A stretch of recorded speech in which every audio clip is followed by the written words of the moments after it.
Well, hello everybody. Welcome to P.B.M. Money. Today, I want to talk about the strategy that I feel we should have in the market today. And I called it Real Estate with a Side of Cash, Hold the Market. But that's basically the philosophy. Now, on the first one, real estate, I probably will get a little pushback because of the interest rates.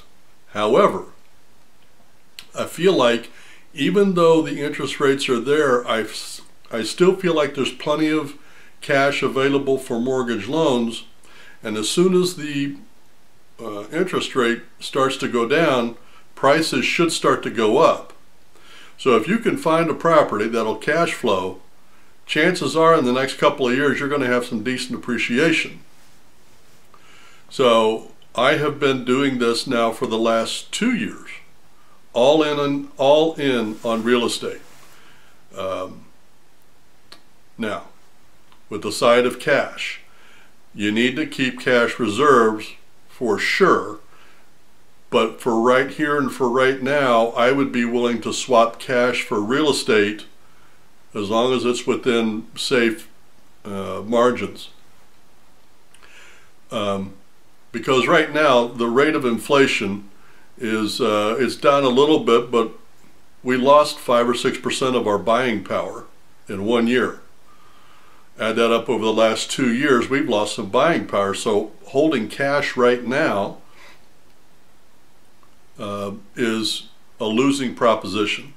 So take that cash and invest it in real estate. That is an appreciating asset. Now, there are booms and busts in real estate, absolutely. But long term, real estate is the most solid, well-founded way to build wealth in this country. Anybody can do it. It doesn't take a brain surgeon. All you got to do is want it and go get it. Real estate, with a little bit less cash than normal. That's the financial setting I feel like I should be in, and I am in, as we start 2024. Now, hold the market. Now, I heard on the radio that we are in the middle of a bull market. Now, when the market went south a year or two ago, I had drawn pretty much all of my profits out, and I left in I don't really remember, not much, just to watch and see what happened. And I've watched it, and it went down, down, down, down, down, and then it started coming around. Now, I did the comparison, and even though we're in a bull market, and I'm not disagreeing with that, by the way, the stocks have still not regained all of the losses from when the market originally went down. It's close, but we still haven't come back and recovered. If this is a true bull market, we ought to have another year of growth,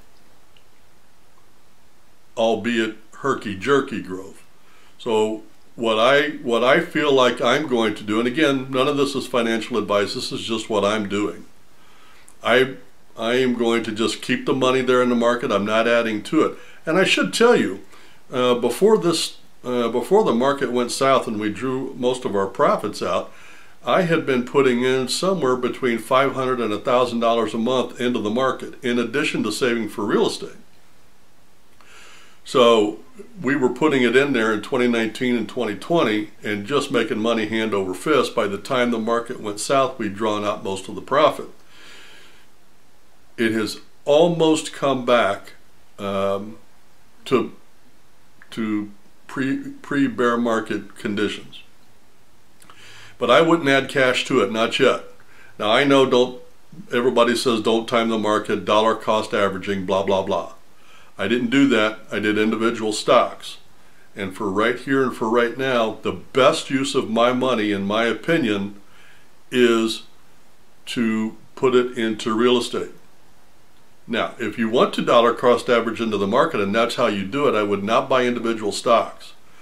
I would buy an S&P 500 stock index fund. That way you will gain as the market gains, not as individual stocks gain and lose.